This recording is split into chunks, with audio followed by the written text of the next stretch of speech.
Hi guys, welcome to the Texas Prison Transparency Project number 6. Tonight we're going to be talking about integrity.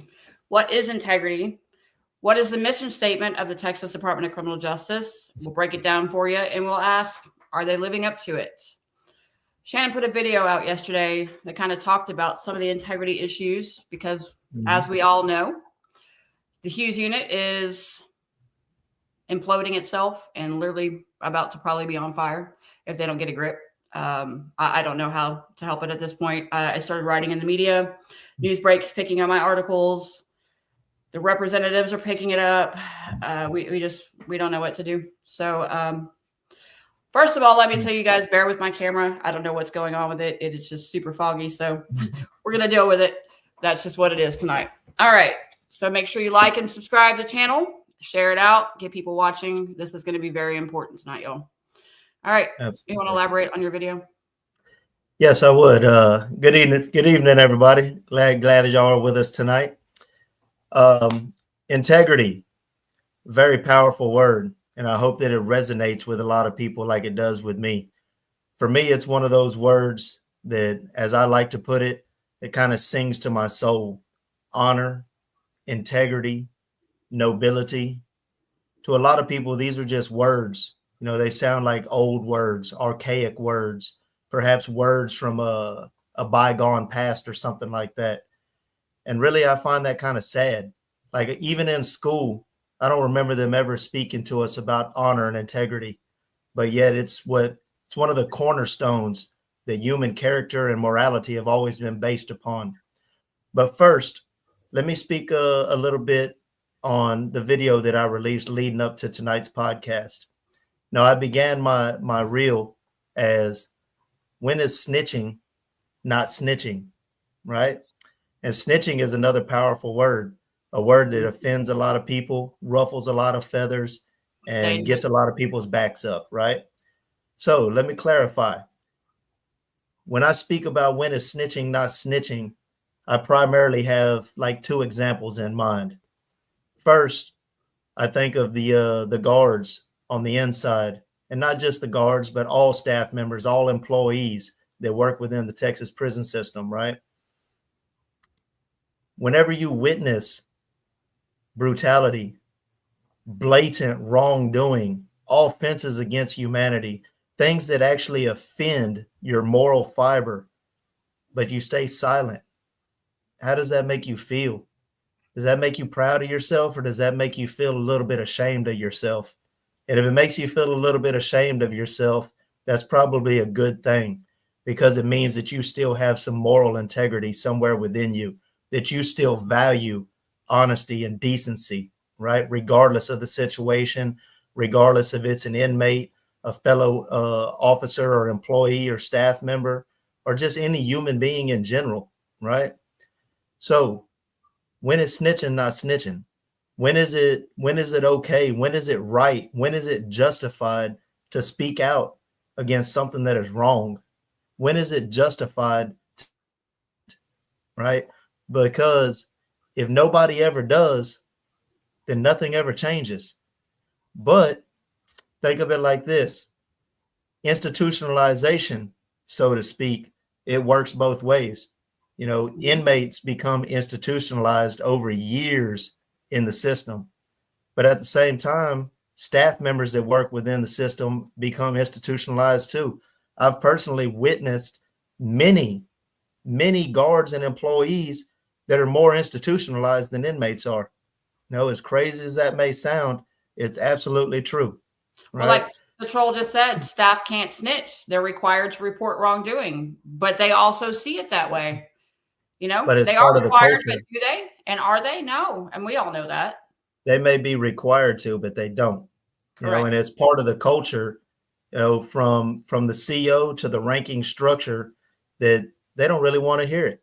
And that you're wrong for telling on your coworker, right? Maybe not wrong for telling on an inmate. Double standards abound, right? But if you tell on a coworker, then all of a sudden, man, it's an offense. Like, oh man, that person's a snitch, right? On the flip side, this is also another example I have in mind. Many inmates will never write a grievance in the system because somewhere in their mind, whether consciously or subconsciously, they feel like to write a grievance is snitching, right? And that's just not how we handle our business. That's not how we take care of our business, right? We would rather do something stupid that's going to get us in trouble, perhaps even get time added onto our sentence, rather than go through the so-called proper channels, right? Absolutely. But people also need to understand this. If you want anything to change within the system, and for an inmate, if you want something to be addressed and corrected, you have to go through these proper channels and procedures first and foremost. We don't think that a grievance is going to do anything. I can tell you from personal experience, 25 years within the system, and I may have wrote 5 grievances in the entire time ever, because I felt the same way. I didn't like to do it. I didn't want to do it, but sometimes you have to. If you want anything to happen, especially if you want somebody on the outside, if you want an advocate to be able to take your problem to a higher power, so to speak, which is often the only way that we get anything to happen on the inside. An inmate can scream, holler, and complain all that he wants, but he's just an inmate. It's easy for the powers to be to ignore him, right? But whenever your family or your advocate or your lawyer, or even better yet, somebody with even more authority, a congressman, a senator's office, anything like that, when they start making phone calls to the system, calling wardens, directors, and above, that's when things start to happen. That's when you actually get some action, right? But they need to understand, before anybody on the outside can effectively help you to correct a situation, they're always going to ask, like the OIG's office or whoever, they're always going to ask, have they filed a step 1? Have they filed a step 2? So regardless of or not whether you think that it's going to have any results, you still have to go through the steps. Just go through the motions. We know that a step 1 grievance does not ever leave the unit. It goes to the front office, and the head warden or the assistant warden on the unit is going to respond to it. And very rarely, if ever, are they going to admit that they've done anything wrong, or that their staff or officers have done anything wrong on their unit. That's just how it is. So it's discouraging. Like, so why waste my time? On the topic of grievances, there's power in numbers. So when you have serious situation going on within a unit or a housing area, the rule of thumb is kind of 20 grievances filed at one time on the same issue will automatically alert Huntsville. 40 or more automatically alerts Austin. So wow, that's powerful. But that's so hard. That's so hard to get inmates to do that. Right. But power numbers. I've seen where a couple, 1 or 2 are afraid. Did you get a whole dorm? How can you deny that? And then the other kind of guidance we give people is, if the grievance box is anywhere near a camera, take your grievance, wave it in front of that camera, remember the time and the date, write it down somewhere, hide it, and know that you put it that way. You have a way to back that up. Also make 3 original copies, number them 1, 2, 3 on them. Send 1 home or to a lawyer or your advocate, whoever. Turn 1 in and then hide 1. Hide 1 in your cell. Put it in the journal. Do something with it. That way you have the backup for it. And by original copies, you mean no carbon copies. They have to all 3 be handwritten. Correct. Okay. And it can be on a napkin, a scrap piece of paper, anything. It doesn't have to be on a grievance form. Right. Okay. Yes. And like Paul said, he said on step 1, the warden rarely reads it. The grievance investigator writes a response, usually a boilerplate one, and sends it up to the warden, who just signs them. So again, that's why power in numbers makes a huge difference. Correct. One of the few ways that I've seen this actually done, is whenever an inmate is passionate about something, their sense of justice is truly offended, and they want something to be done about it, they'll write the grievances themselves, all 20 of them, and just pass them out and let other inmates read them. And if they agree, put your name on it and sign it.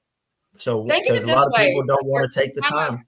You're creating a petition in a way. Yes, That's kind of a way. Instead of thinking it as snitching, think of it as, hey, I'm petitioning for something to be changed. And we have to correct. do it together. And that's just kind of a grievance is the legal term in the system to do that with. Correct. But Yeah. like I began this, I'm fully aware of the culture within the system and how we think about it.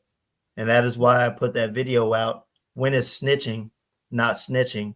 Because I know for myself, from the very beginning, I had a 35-year sentence. And I always told myself from the beginning, I do not want to become institutionalized. Okay. Right. But that mentality is part of institutionalization. You know, if I write a grievance on a legitimate matter, then that's not snitching, bro. That's not snitching. That's going through the proper channels to affect change, to get something done, to correct a wrong. Okay. That's how stuff is done. That's what you're supposed to do. That is proper. Right. Same Right. thing for an officer. You know, whenever you see an offense, whether it's a fellow staff member or not, depending on what it is, you might the first time pull up on that fellow coworker, you know, one-on-one and tell them, hey, what you're doing is wrong, man. You need to clean that up. You need to cut that out, man. Don't do that no more. And if they continue to do it, then it's upon you. Then you have an obligation. You need to take it to an authority. You need to go to the next step.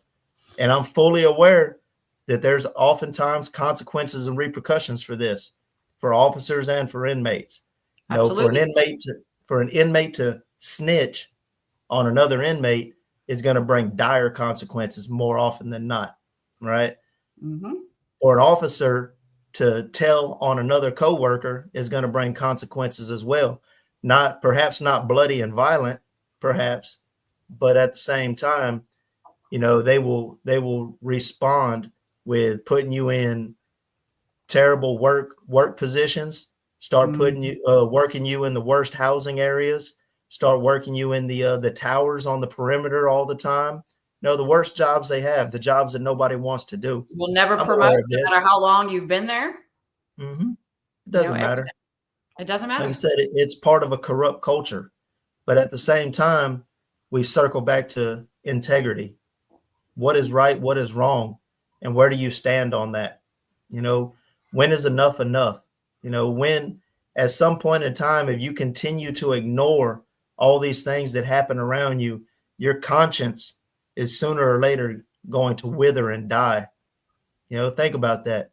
Your conscience, your sense of right and wrong, which is part of your identity, part of who and what you are. Do you really want that? Because that's part of what happens to inmates. Part of our consciousness ends up getting hardened to the point, desensitized to the point that it withers. And in some cases it dies. And that makes us worse people. So, You know, what advice do you have for the inmates? How do they keep their integrity? an inmate has to first live by example. You know, people will always be very quick to point out any type of hypocrisy. Well, you say this, but I seen you over there the other day doing this, you know, engaging in this activity or that activity. You know, you cannot be two-faced about it. If you're gonna decide to be a stand-up guy, you need to be a stand-up guy all the time. So it's kind of an all-in situation, right? You know, and you got to ask yourself, who do you want to be?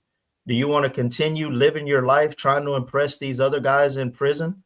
You know, guys that once you get moved to another housing area or let me say another unit, or when you finally get out of prison, 99% of these people you're never going to see again for the rest of your life.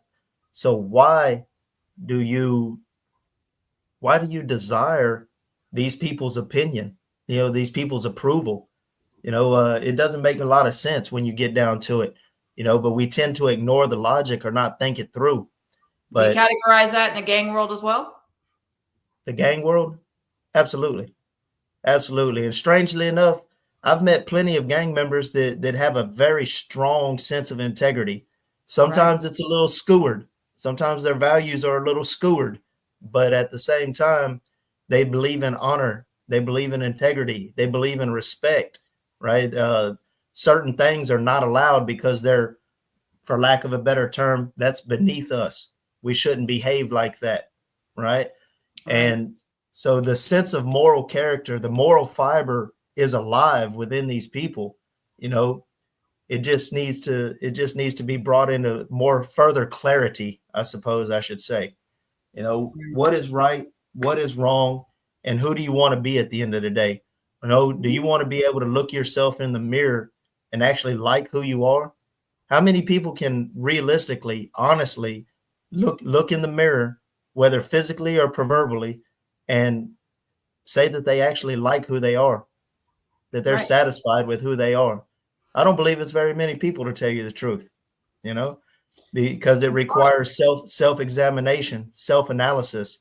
It requires you to think about, what do you actually value? What is really important to you? And do you stand by them values? Do you actually support them, or do you just give them lip service? Right. Well, and in families, I see a lot of integrity issues there because, you know, for example, when my son first went into prison, I was so uneducated about what really went on.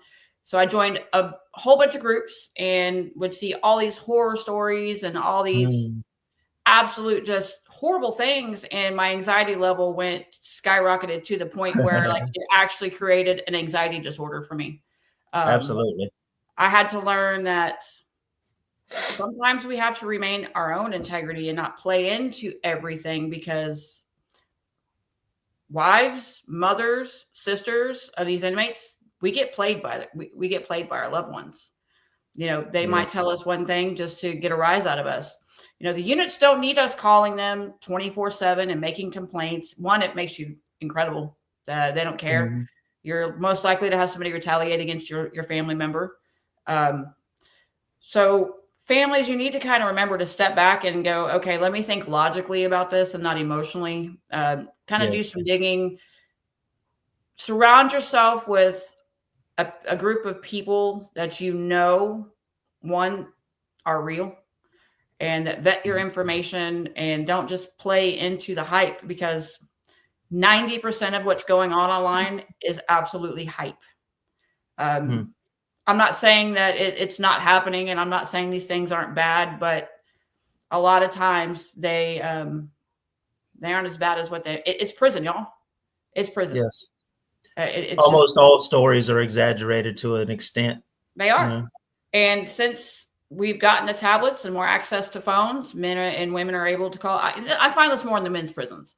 They're able to call home all the time, creating this super huge just anxiety between wives and mothers. And it's a constant, it's just not okay. It's creating all kinds of havoc, where I've been told from, you know, men that were, you know, in the system pre the tablets and all that stuff, that when you got paper mail, it meant something. It was something tangible to hold on to. You know, when you make the 1 week phone call, the 1 day a week phone call, that it meant something, that, you know, you don't, there's no more having to deal with yourself on the inside. So you're creating havoc at home for everybody else. And, you know, we got to get these things in check. You know, it's creating a super depressed, anxiety ridden, prison justice impacted society all around. It's almost like with further and easier contact with everybody on the outside, more ready access. It's almost like we, whether it, you know, intentionally or inadvertently, it's almost like we make our family members and our loved ones do our time with us. And that's wrong. That's wrong as well. Why put so much of that burden on them? Some of it, I know, family is family. They're always going to be there for you. Love is love. You know, that's a beautiful thing, and that nurtures us and that keeps us strong. It keeps hope alive. But at the same time, you know, only, how would I say, only the further matured individual or further matured mind will be conscious of the fact that, man, I'm putting a lot of burden on my people. You know what I'm saying? I need to take care of my business as much as I can. And when I really do need that help, I know that they're there for me. You know, the consideration. Outspoken's got a good point. And this is something she has taught me for the last year and a half. What's that? Boundaries are important with your loved ones, and they go both ways. You have to set boundaries. Yes. You have to. And like Hillary just said, her husband passed away June of 23, I believe it was. Hillary, correct me if I'm wrong, 23. But paper mail is all she has. No, yeah, it would have been 23. It was precious. So Yes. many guys would have like shoe boxes, that we would keep our shoe boxes when we bought a pair of shoes from commissary. And some people would only have 5 or 10 letters that they kept forever. Other people would have literally a couple of hundred letters that they never tore up, that they carry with them everywhere for years. I still, to this day, matter of fact, right here in my room, I still have the very last letter that my father ever wrote me before he died. A letter and a birthday card. I'll keep them forever. That stuff is to be cherished. That's something personal. Right. With digital mail, and even out here on the outside, as I've been discovering here lately, with the accessibility of these cell phones. However, like I don't even hardly know anybody's phone number, because you don't dial a phone number no more. You just reach up there and hit the little phone icon, or go to the messenger or something like that, and everybody's just a click away. So it's like you're connected at all times. And in some ways that's a great thing. That's wonderful. But in some ways it kind of takes away some of the value that we have. Like, saying how would you say, whenever something is more scarce, it's more cherished. Right. Whenever something is abundant, it's more normal. Granted. It's And we taken take for it for granted a granted. lot. We take it for granted. Like Yeah. an easy example is, I can only imagine how somebody out here on the outside feels whenever they lose their cell phone. Oh my God, I lost my whole life. I don't have access to anybody or anything. I mean, they're going to lose their whole mind out here. Right. Like so much of a person's life is tied up in their cell phone out here. It's kind of mind boggling to me, but that's what I see all around me. Yeah. And Yes. it does, there's just so many mitigating factors creating anxiety and depression that are unnecessary, and it goes both ways, All right. So back to integrity, because we kind of got off on that one. Yes. We already kind of discussed how staff can, maintain its integrity, but I want to give an example of nothing but pure integrity and humanity. Yes. So Warden Landis of the Bird Unit on the night of January 20th at 8:35 p.m. was sent an email by my team. This was the night that the last winter storm started hitting. There was a man at his unit stuck in transit going back to Cofield that had gone through either his second or third round of chemo. Can't exactly recall that one, but he did not have a jacket. He had no blanket. He was stuck in a housing area with no heat. Like I said, just finished his whatever round of chemo it was. He had no masks that they were supposed to be giving him. And within that hour of 8:35 p.m. of that email being sent, Warden Landis not only made sure it was taken care of, but pretty much did it on his own. And it confirmed by the family member. She called me back and said, "Oh my God, thank you." That's humanity. That's integrity. How many people can actually go on and say they do that? Another example is Angela Chevalier, regional director. Every time we email her, it's almost immediate. We get a response from her, and I can't sit and say that every problem gets fixed, but she does what she can. She absolutely does what she can. And she maintains contact with us and will tell us yes or no and why or why not. They all need to start doing this. I mean, yes, we are not trying to work against them. We're trying to work with them. And that's the big moral. thing. That's moral based leadership from the top down. For sure. If it's okay for a warden and for a regional director to do it, then they're leading by example. That means it's okay for you to do it as well. Yes. It's Warden Cueto as well. He's another one that's always on it. Always. Yes. Yes. That's great to hear. I'm glad some of them are out there. That's great to hear. Yes. I mean, it's we're getting there, y'all. We're getting there. Yes. That leads me into the mission statement and the core values of TDCJ. Yeah. How many people have ever even heard their mission statement? Right. Yes. You want to read it? You have it? On my phone, of course. I got Yeah. it. Hold Yeah, on, let go me pull ahead. it up. Let me see. Isn't that funny? Right back to the phone again. Everything's on the phone. All right, let's see here. All right.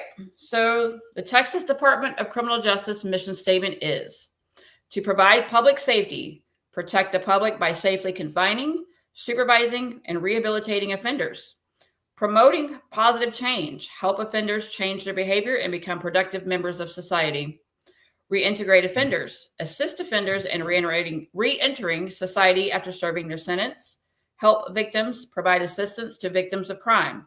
So let's break it down. Provide Yes. public safety. And I'm going to start with this one, okay? Uh, we had an escape at the Walls unit a couple months ago.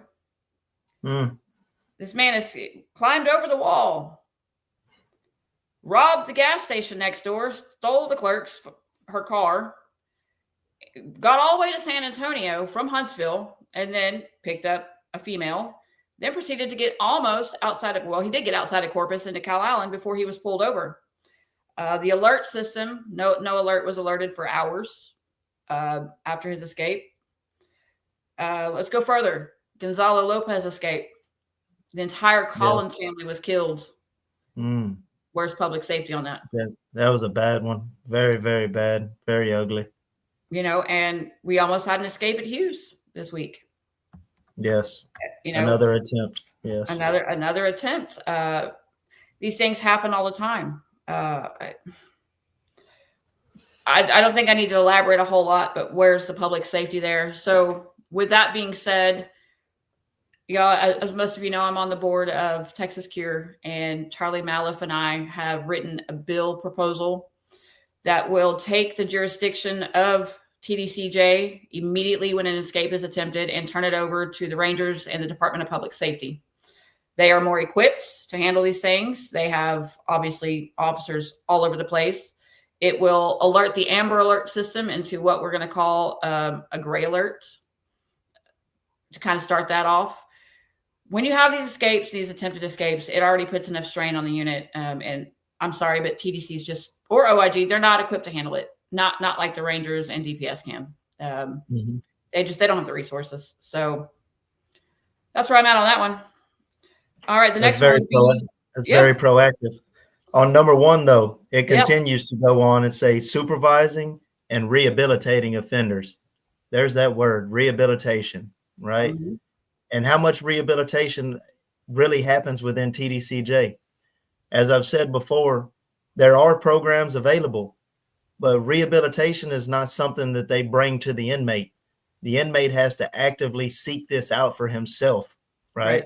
And again, a large part of the culture, the corrupt, sick culture within the prison system, the inmate mentality is turned against these type of things in many and most instances, right? Like they don't want to go to school, just like an immature kid. I don't want to go to school. School sucks, right? Or, why should I work for them, man? They don't pay us or nothing. I'm not a slave. No, we say in there all the time that, Texas does not pay its inmate laborers for anything. They work you 12-hour shifts. They don't pay you nothing. The vast majority of states in the United States of America, the incarcerated get paid for their labor. It ain't much, but they get paid something. So something that they can put on the phone, something that they can go buy a little bit of coffee and some soups or some decent hygiene to take care of themselves with at the end of the month or whatever. No, not Texas though. If you're required to work or they will punish you. And in return, they don't give you nothing. So there's no incentive really, right? Well, share your story about why you never got a degree in 25 years. Yes. Why you never got a degree. Yes, I consider that the one and only goal that I ever set for myself while in prison that I didn't achieve, right? And I still kind of regret it. But at the end of the day, it really wasn't on me. I made the effort. I tried, I have a GED. So I have trades, and I've taken almost every certificate class that they have in there, many of them multiple times. like cognitive intervention. That was one of my favorite ones, CIP, cognitive intervention program. Took it twice, but when I wanted to get a college degree, at least an associate's degree before I got out of prison. So I signed up for college like many guys do. And it's a years long waiting list, like literally years, right? And the first time I waited and waited and waited, and they changed the rules. And because, how to say, I was arrested when I was 17 years old. Okay. So in TDC, for me to go to college, I have always been eligible for what they call the youthful offender grant, which would pay for the vast majority of my college education, right? But they changed up the rules. And so when I finally got called down there the first time, they told me, you no longer are eligible for the youthful offender grant, because now, amongst other restrictions, you cannot have a murder case.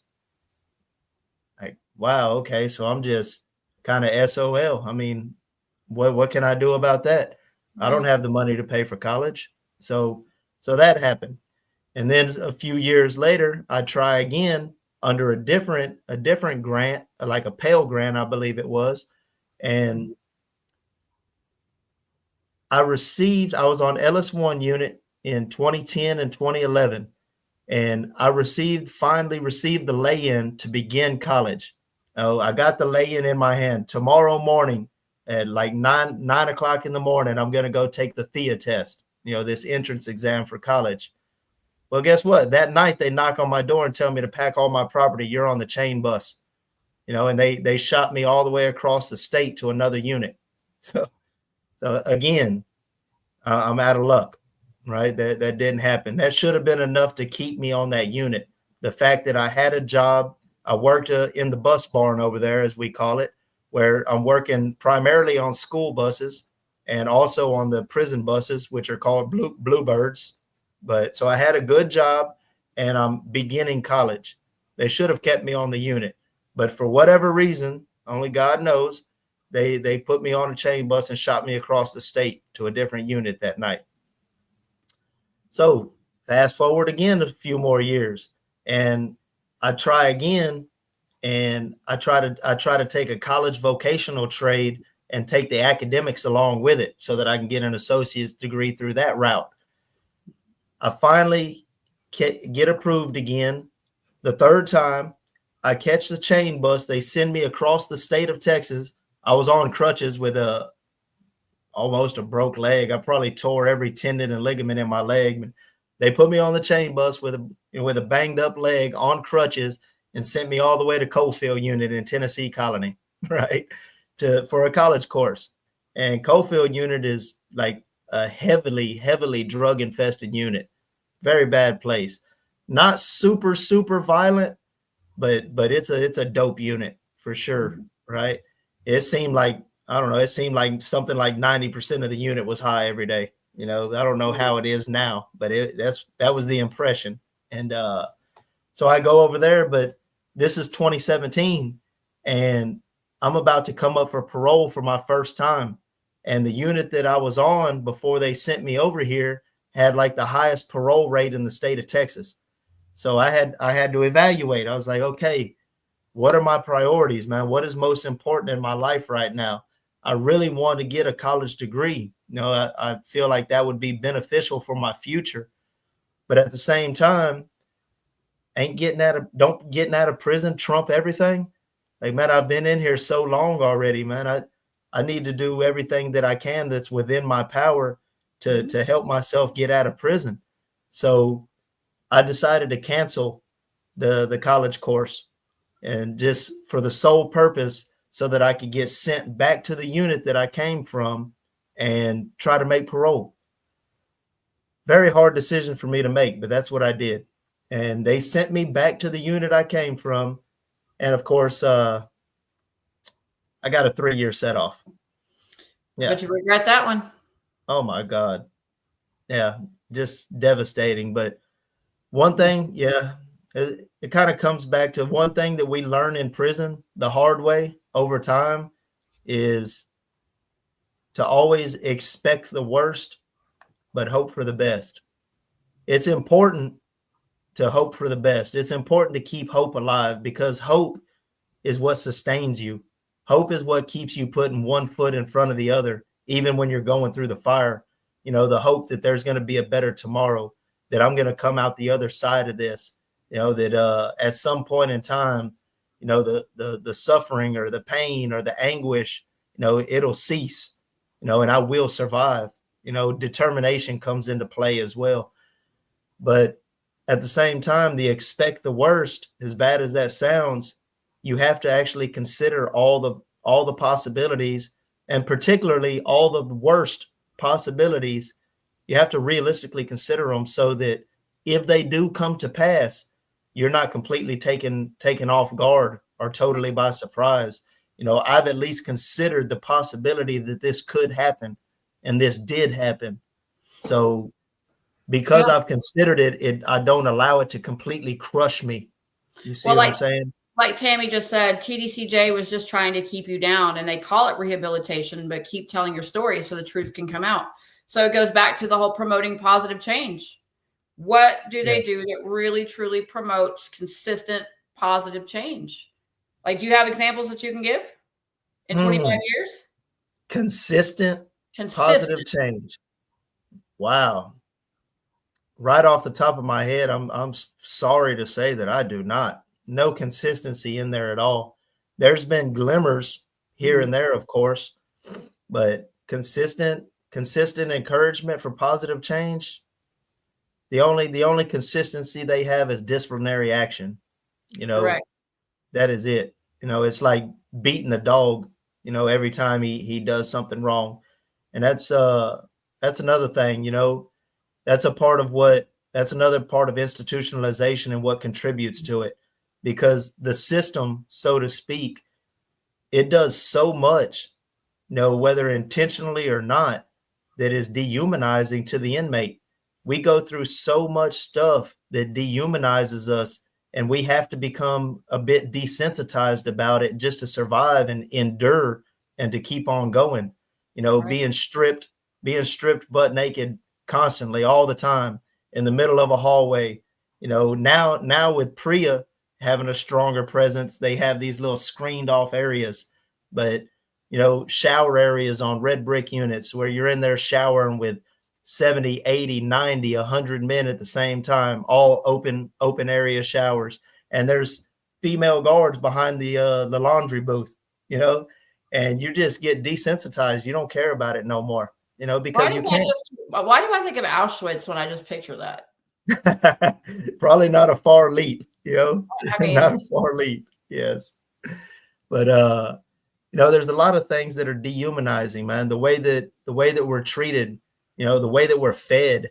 You know, I've been told that TDC publishes a menu of what they feed in there on units week to week, and they give it, even on the menu boards on the inside, they give it these nice sounding names like peppered steak and what have you, chicken parmesan, right?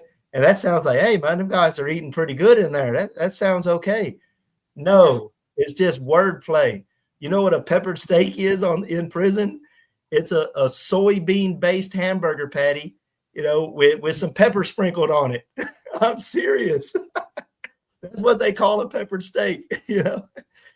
Chicken parmesan, ultra processed chicken patty. I used to always call them chicken nuggets because man, I mean, these trays are like something they would feed elementary school kids. You know, there's not a lot of food on them to begin with, right? And then if you're anything like a picky eater, no, you're rarely ever going to get full, because, you know, some of that stuff is really hard to eat. I would die. So, I mean, just so many things, man, that we go through that hardens us or forces us to harden ourselves just to endure and survive and shrug it off and act like it don't bother us, like we don't care. You know, and over like time, Tammy just said, but those officers in the ODR are eating real well.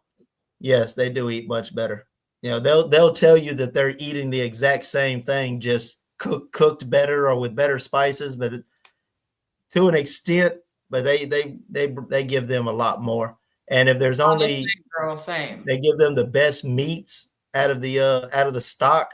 which is supposed to be used for inmates. But like if they have like some ribs or something like that, and they don't have enough to feed the whole unit, we're just going to feed it to the officers, But be that as it may, it might create a little bit of jealousy or whatnot. But oh well, I mean, I guess, and as bad as that may or may not sound, I mean, I don't really care about that because I mean they're free. They ought to be able to eat whatever they want. We're the inmate. We're the one paying a debt to society, so to speak, and that doesn't justify cruelty.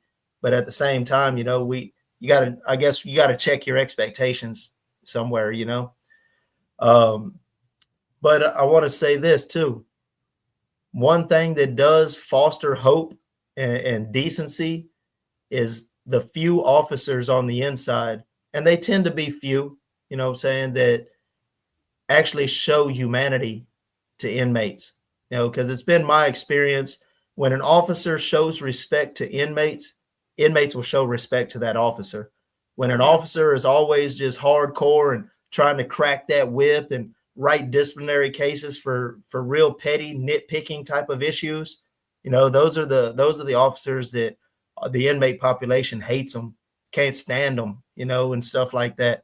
And all of them get paid the same thing. So why make your job harder? Why make so many people hate you when it's unnecessary? Well, and that goes back to the consistency of promoting positive change. Right. Consistency of promoting positive change and rehabilitation. But when an officer takes the time, and it probably necessarily has to be a small amount of time, but that's fine. Hey, how you doing today? You all right? When are you coming up for parole? Do you have plans? What are you doing to help yourself make it out? What are you going to do? What are you going to do when you get out of here? Just those small little tidbits that show some type of personal interaction, that an inmate is going to respect that and is going to treat that officer like gold, right? Because you've just shown them some basic humanity, that they're not just a number, that they're not just a dog. Because I used to look at those cells, especially in ad seg, but even in GP, I look at the cells and I would think to myself, and I'd even say it out loud or tell other people, like, man, this ain't nothing but a human kennel. This is just like a dog kennel, but it's for humans. And that, can you even imagine how that makes you feel? I've seen people in ad seg, when we go to visitation, they shackle us down before they ever open the door to pull us out. And, we shuffle down to visitation. You might have your hands behind your back. They put you in this cage in front of the window that you're going to talk to your loved ones through. And your loved one will be sitting right there as you walk in, in chains, and they'll have the bean chute, the hole in the door that they open. And you have to, for tall guys, they have to almost get on their knees to get down low enough to stick their wrists out that slot in the door so that the officer can unhook the handcuffs and take the cuffs off. Man, you know how embarrassing that is to do that in front of your family, man? Man, that is horrible, man. Families they don't want me to see that either. Like I'll never have the vision out of my head of watching my son getting taken out of a courtroom and nothing but shackles. Like, it was traumatizing. Yeah. And it only gets worse from there. Sadly enough. Yeah. So yeah, showing humanity, showing decency, man, just common courtesy, even just common courtesy, is very rewarding, and I would even think of that as being part of rehabilitation. Like, this is how people should treat each other. That should be a big part of it, right? If you show respect as an officer, for sure. What's that? You have to lead by example. Yes. If you show respect as an officer, 99% of the time you're going to get respect in return. And often when such an officer, such a decent officer, does have a problem with an inmate, and an inmate might be going off on them and getting all riled up and cussing them out and, threatening them or whatever, usually other inmates will stand up and check that inmate. Like, look out, bro, man, you need to back up, dog. This, why you picking this one? You know what I'm saying? Right. You tripping, man. You need to sit down and shut up, and so, yeah, it works, man. So why don't more people do it? Right. Mm-hmm. But anyway, let's continue with the mission statement. Reintegrating offenders. That's all you right there. I mean, you're reintegrating right now. Woo! Yes. Man, where to start on that? It's been a trip, which I always knew it would be. 25 years incarcerated, from 17 years old to 42 years old. And that's kind of embarrassing to me, but it's just the truth. And coming out, there wasn't no smartphones or any of that stuff when I went to prison, right? I had a Motorola flip phone when I went to prison, okay? When I got out and my buddy handed me this cell phone, I didn't know how to turn it on, and every day, I learned a little bit more and a little bit more and how to use this and how to do that. So when I think about reintegration and reentry, they have some programs in there and they give you some information. They give you a little bit of paperwork, but one thing that they definitely need to have in prison before you get out as part of the reentry process is how to use these things. And they have some basic instructions, but it's like on paper, like this is a cell phone on paper, a picture of one on a piece of paper. And they tell you, you can do this and this and this on it, but it's just not enough, nowhere near enough. It's not practical enough. They should have cell phones that are not hooked up to any system or something like that. I'm sure they could find some way to have a security guard upon it, right? Right. But still actually show you and allow you to physically figure out how to operate one, how to navigate one. Cell phone providers and companies have demo phones that do exactly that. You can't do anything with them. Really? It will demonstrate what the phone does. What do you Perfect think example. about eligible offenders that are paroling out with driver's education, at least the education part of it? Yes. I'm taking driver's ed right now. I'm not the physical part, but I have it online. I have it downloaded. I think I paid $30 to be able to take the course online and do the studying and then take the course, which is approved and accepted by DPS. And then I'll have to apply and schedule to take the driven part of the course. But I've never had a driver's license in my entire life. I drove a vehicle a couple of times as a teenager, very little. But again, as embarrassing as it is, for all intents and purposes, I'm a brand new driver right now, a student driver, whatever you want to call it. I have no comfort zone behind the wheel. I have no confidence behind the wheel. And I know that all it like driving simulators in prisons. It can be part of I've actually seen a picture. I actually seen a picture of one on the tablet before I got out. It was on a female unit, but it was an 18-wheeler. I think it was for a CDL type of class or something like that. Interesting. But they had a simulator for an 18-wheeler at a female unit. But yes, just for regular driving, that would be an amazing thing, because many people are like me. They've either done very little of it in their life, perhaps never had a license in their entire life, like me, or for other guys, it's been so many years. For some people, it might be like riding a bicycle, but perhaps not for everybody. We've got banking issues, don't know how to bank, don't even know how to work an ATM card. You've got job interviews. You don't know how to go into for a job interview. You don't know how to write a resume. They cover job interviews fairly decently on the inside. I give them that one. They cover, how to approach a job interview pretty decently, but bank account, no.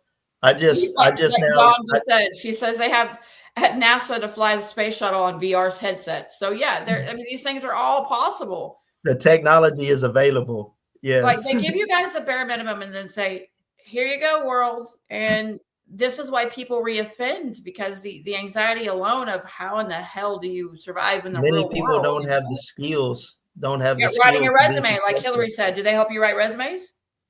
Yes, somewhat. Yes. Somewhat? Yes, somewhat. In some of those classes, they do. How to write a resume, how to approach a job interview. I'll give them those. They cover that decently, But a lot of the classes that they could be doing all along, like simple things. It's the practical. Hard. It's the practical stuff that matters the most. Instead of sitting in a cell all day long and causing hell and doing drugs, like Do these Mhm. simple things. It's not hard. Yes. Keep people idle And minds are dangerous. You have to get rid of the idle time. yes, well, they say idle time is the devil's handiwork, right? The old Mhm. saying. Yes, Mhm. absolutely true. And that's one of the biggest problems. Like I've heard a lot of people in prison, their main excuse or justification for acting out, for using drugs, whatever the case may be, is, man, I'm just bored. I'm so Right. sick and tired of the monotony of just sitting in this day room day after week after year, watching the same reruns on TV over and over and over and over, listening to the same conversations, watching the same antics, and it gets mind numbing. And you will, even if it's not really in your nature to do, these extracurricular activities, sometimes you're just like, man, you're so desperate for something different, something to distract you, that you might get seduced and get out of your character and do Right. something stupid. Well, for me, true rehabilitation involves all of these things. True rehabilitation is when you give somebody a 100% chance, not saying they're going to do it, but you give them the tools and the chance to never come back to prison. It's up to them. They have to use the tools, but at Yes, least if you're going to put it in your mission statement to provide these things and to create this environment, you need to create mhm, the environment, not just use absolutely. every excuse you can. The money is there. There's volunteers that would go in and do it for They free. always use the money as an excuse. We They're don't have involved. the money for I would these go in there programs or myself and those do these things. programs. I would do it for free. Always. So That many is people do it. always the excuse. Yes, There is no excuse in my book. I'm over the absolutely. excuses. Well, I that's mean, their justification. Let me say that's their justification. We for don't sure. have the money to implement this program or that program, or to provide this or that, but it's state money. It's taxpayer money. Why Right. don't you know Texas has like one of, if not the largest so-called rainy day fund in the entire nation. You know, Mhm. we have money, The money's there. Like I said, Yes, even absolutely. they can't even use that as an excuse because there's so many volunteer organizations and ministries that would, in a heartbeat, Yes. jump in and do these things. I mean, in a Yes. heartbeat. I know you and I would. Yes, absolutely. Of Yeah. course. And would be honored to do so, right? And Uh the last part what of the mission statement is helping victims. Okay. So I don't know uh 100% a lot about that, but the only thing that I've witnessed myself that I'm comfortable speaking on is the Motley family. Jovi and Motley's passing, I will say Victim Services has been wonderful to that family. And that's really all I'm willing to say about that is they have been absolutely wonderful to that family. mhm. That other than that, I don't know a whole lot about what Victim Services does, except for what I assume what's in the title. Would you read the statement line, please? Yes, hold on. Let me find it again. Mhm. I'm having to toggle back and forth with stuff. All right. It is help victims provide assistance to victims of crime. Okay. Two things come to my mind. For one, part of our parole fees, we have to pay parole fees every month. Part of Mhm. that fee is supposed to go to a victim impact fund. What they do with that, I have no idea. But Right, that's where part of the parole fees go to, a victim impact fund. right. My second thought is, one of the programs that I voluntarily took on the inside is, there's a program called Bridges to Life, Okay. and it's all about victim impact and making you more aware of the ripple effect of your actions and how your actions affect far more people than just those in your immediate circle. You know, the people that are associated with those people and the family members of them people, and how the ripple effect just goes out, and it makes you aware of it. And what's so powerful about the Bridges to Life program is that whenever it's done properly, they bring actual real life victims onto the unit with you, as part of the class, and you break off in groups, and there's one of these volunteers sitting with each group, and they tell you their stories. Mhm. My son was murdered, my husband was murdered, I was raped, whatever the case might be, right? And man, it's powerful. I mean, there's a lot of tears shed in there. There's a lot of hearts that are opened up in there, and there's a lot of, there's a lot of growth. That is a very powerful program, and it's all about victim impact, right? And becoming more aware of it. So I'd like to give a nod and a salute to that, because that's amazing. Hillary just said her church does Bridges to Life. That's amazing. That's cool. It's a great one. It's a great one. It was powerful.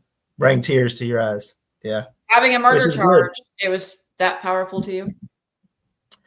Yes, because, I have to say, I've mentioned before that there was a point in my life that I had been hardening and callousing myself for so long, trying to mold myself to this lifestyle, to, to this image of the hardcore convict, gangster, gangbanger, all this and that, and trying to be all that and go all in on all that.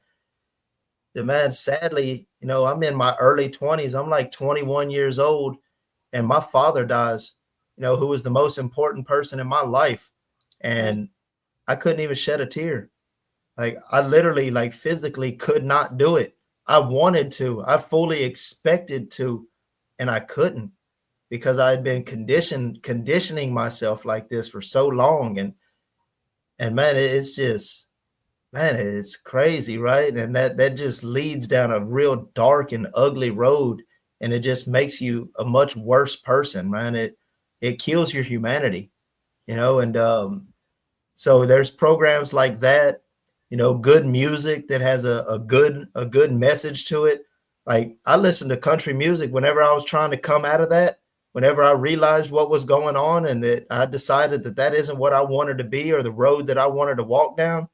I listened to country music for like 10 years, like pretty much exclusively, just because it's the only, one of the few things I could find that it always had, a lot of it has a positive message. It has morals. It has, it's just talking about something more than glorifying a degenerate lifestyle, Right. And so I needed that. Wolf Sittler is asking, what thoughts do you have about shrinking the gap between the ideal mission statement and the daily reality?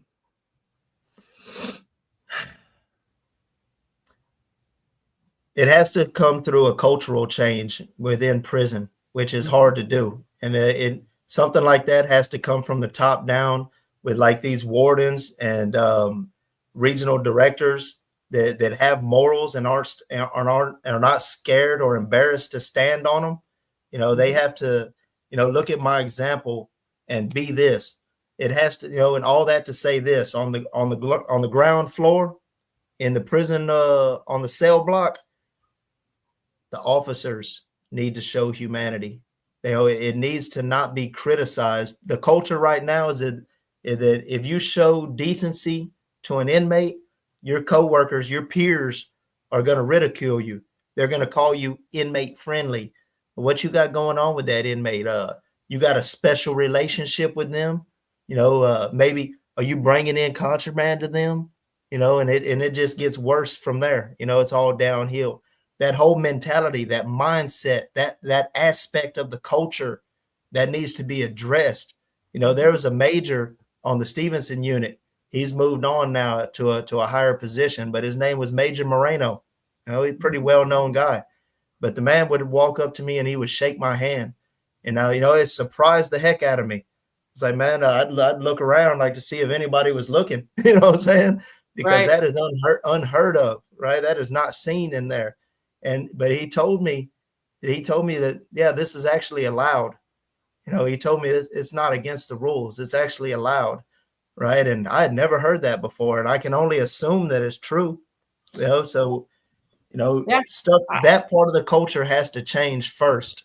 Inmates have to feel like they're human, being treated like a number, like a statistic, like a white uniform, like a dog, like a slave, being treated like that day after week after year, that makes us so angry. True equality is what's needed. Well, I mean, it's never going to be that, because equality is a big word. Equality is a real big word, though. It is, but we've committed a crime, and we are a convicted felon, an inmate within prison. But you're still a human. absolutely. But I don't know if we're equal with an employee who's free and hasn't committed a crime and comes to work Uh, every day. I'm I don't know. talking more like just Human decency level. yes, yes, Yes, I 100. agree. I agree. But there's always man, we got to start. It's got to start with baby steps at least, if it's going to Oh, for start sure. at all. But it needs to start. But look, Well, my point I'm there with was outspoken. anger. I'm with Mhm. outspoken on this one. It comes What you down to say? transparency. Here's the thing: you cannot fix something that you do not acknowledge. Absolutely. Awareness always has to come first. You have to be aware of something before you can do anything about it. And Mhm. that's why I love what we do here, because we speak on these things and hopefully we bring a wider awareness to people that don't consider these issues in detail, right? Right. Or realistically. But All that's right. part of what makes inmates so angry and why they act Yes. out in anger so much, because it's resentment for how we're treated for so long. And many of them don't know any better because they all came from broken homes and they don't know what Mhm. morals are or good behavior is. They came from gang banging families, drug addicted families. So somebody Mhm. has to finally step up and say, hey, I realize that you might not understand how this works, but let me show you. Let me lead the way, Right. because a lot of people, I had somebody make a really ridiculous comment the other day about how all criminals have bad parents. Bad criminals are No, bad people coming from bad parents. That is not not true. true. Not Not true at true. all. And I'm not going to go I've into why, met guys. but I've met guys on the inside, many that come from family members that are pastors, parents that are pastors, guys, parents that are cops. mhm, I know I got a friend who his daddy's like a captain in the Harris County Sheriff's Department. No less. And right. there's all kinds all across the board. Yeah. Absolutely. All right. So let's round this out, get into the Yeah. core values of these officers and the staff members. Okay. Perseverance. I'll give them that one.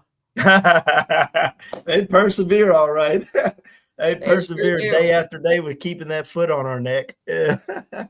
For sure they do. Yeah. Integrity, we've covered that 100%. Or the lack Courage, thereof. Yeah. yeah, or the lack thereof. Courage, you know, I give To an that one. extent, I give that one too. I give them part of that because I don't think I could go and do that job every day. Right. The I people that couldn't. stay the course and that stay there for years, it does take an amount of courage, It does. absolutely. Give them that one. And commitment, and Yeah, but commitment to what? the agency, the job, the inmate, the rehabilitation, like exactly commitment to what. Yeah, that's a little So ambiguous. Mhm. I have a statement from a current officer that Mhm. I told I would keep anonymous because Okay. they had something pretty important to say. I asked this person what their kind of take on the current mission statement and core values are and what they mean to them. And this is what it says, and I quote, Okay. one of the primary reasons units are short staffed is because of the favoritism and cronyism that is direct violation of the TDCJ ethics policy. The rank chooses officers like on and off duty, whether they are drinking buddies or she's sleeping with the rank. Then they form a clique and don't have to earn their spot to work for it. So others that aren't liked as much or at all have to work multiple duty posts while their coworkers don't have to work hard at all. So they end up calling in a lot or quitting so as to force the rank to work those people on the duty post and make it hard so they can see how it feels. So you get punished for not being liked and rewarded for complaining too much or being a favorite. No one wants to deal with that or should have to. So you have a revolving door of exodus. I said, okay, elaborate Mhm. on how is the mission statement truly not being stuck to. He says, well, how are we providing public safety when we're doing things that are making people not want to come to work or even stay employed there and even come to work there at all when they treat their employees this way? We're so short that it makes it less safe by having less staff for the exact reasons I mentioned in the favoritism. And that's pretty much my analysis on that. He's absolutely correct. Yes. It busts the Favoritism entire mission and there's statement. also nepotism is very Correct. alive and well in the Texas prison system. I Yeah, mean, we see what's happened at Hughes this week. mhm. Yes, suicides, attempted escapes, officers sleeping with each other, failed PREA audits again, Again. so on, so on, so on.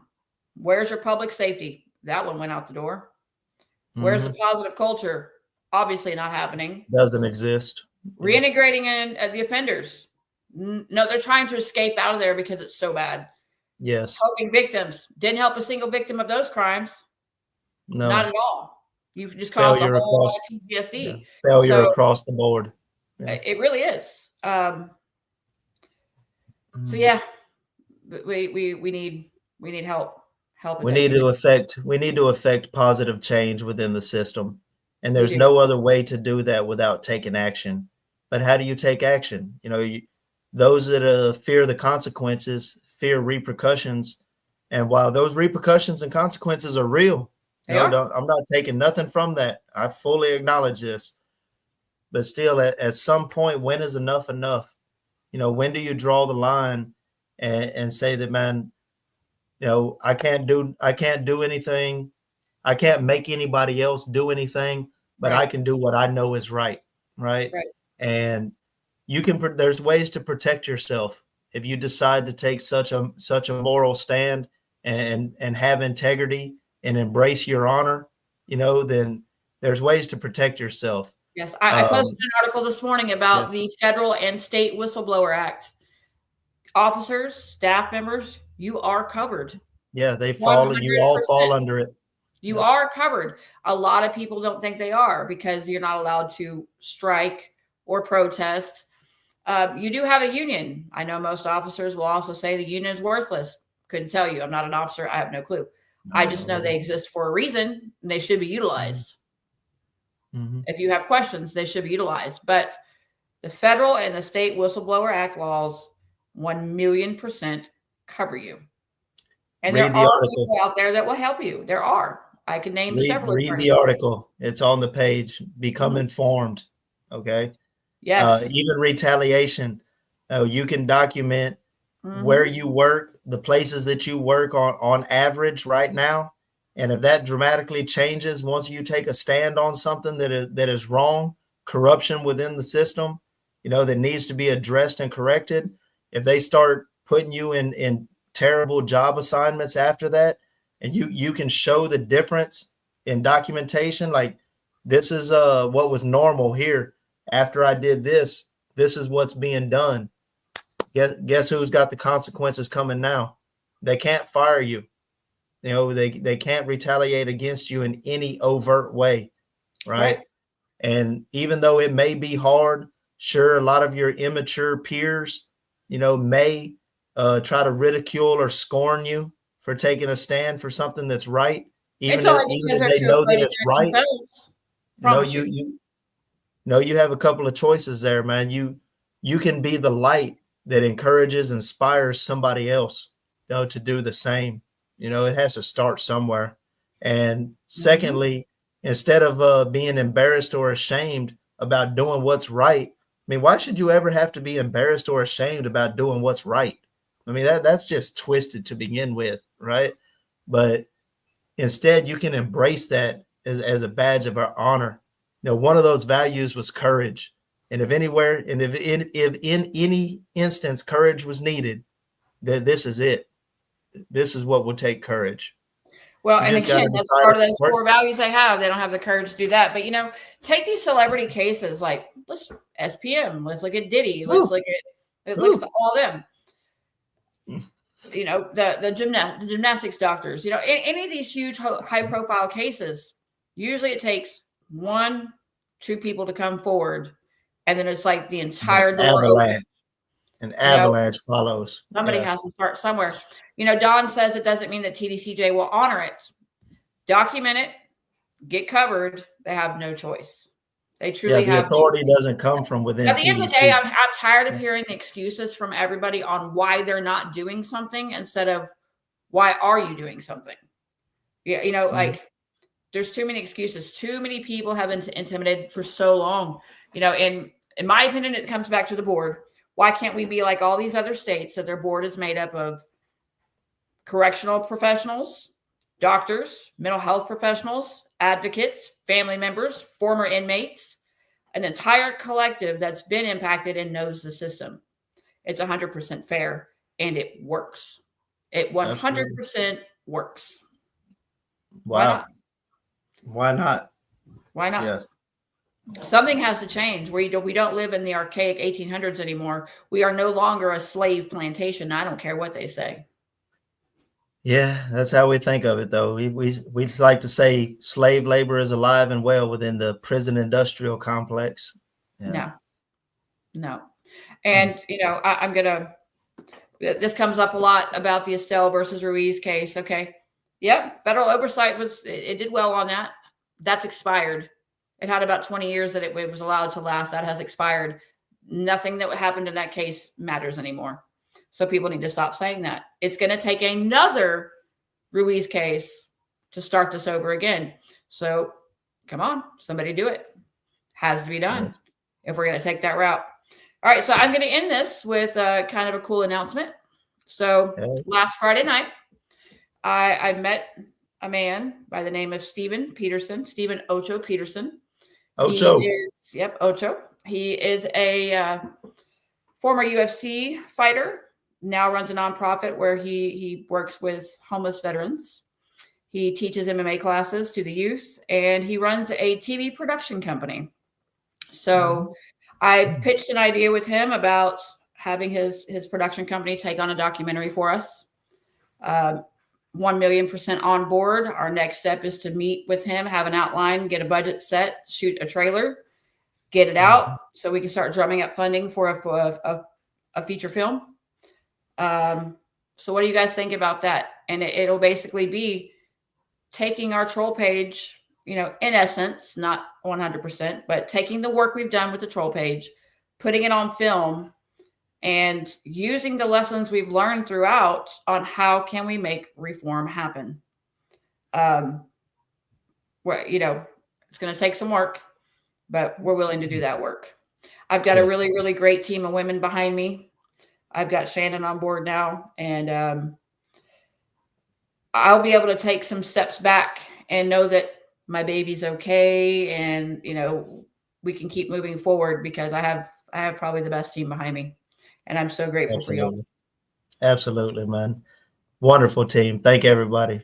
Yes. We're put in a lot of work, but it's all worthwhile. It's all toward a cause and a purpose. It is. So next Wednesday, Texas Cure will be at the Capitol. Everybody is invited from 10 to 4. We'll basically be taking everybody and giving a tour of the Capitol, meeting some of the legislators. If there's a session going on, we'll step in and watch, just kind of get a feel for how things run up there.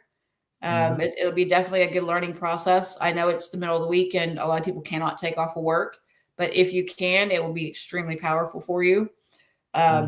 Educate yourself. And then the next main event is the first public comment availability TDCJ meeting on April 25th in Austin as well. Nobody ever shows up for these, y'all.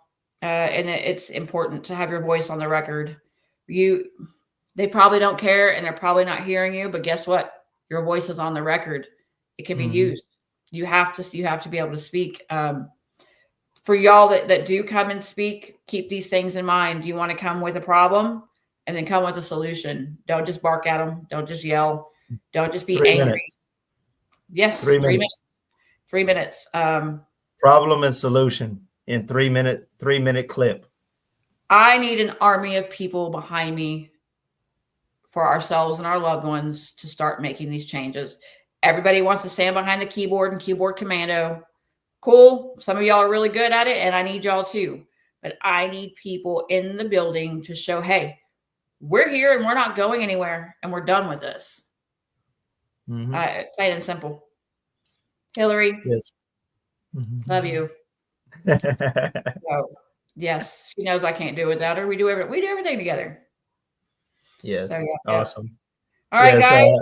How can your voice be heard if you don't use it? If you don't show up and speak, how can your voice ever be heard? Well, like Tanya says, be the voice, not an echo. There you go. That's what it is. That's great. All right, y'all. Have a good night. Thanks for staying with us. We went a little bit over tonight, but it was important that we touch on these topics. I need to know what else do you guys want to hear about? I mean, we've got plenty of stories, and we kind of go based on the news for the week. Like this week was Hughes, and it was kind of a, oh my gosh, we got to get this under control. Very bad. Yes. But so start, post on our pages. Everybody can follow us on our personal pages, on the TDCJ troll page, YouTube, like, subscribe, do all that stuff. Till next week, y'all. Have a good night. Integrity. Embrace it. Bye, guys. Bye.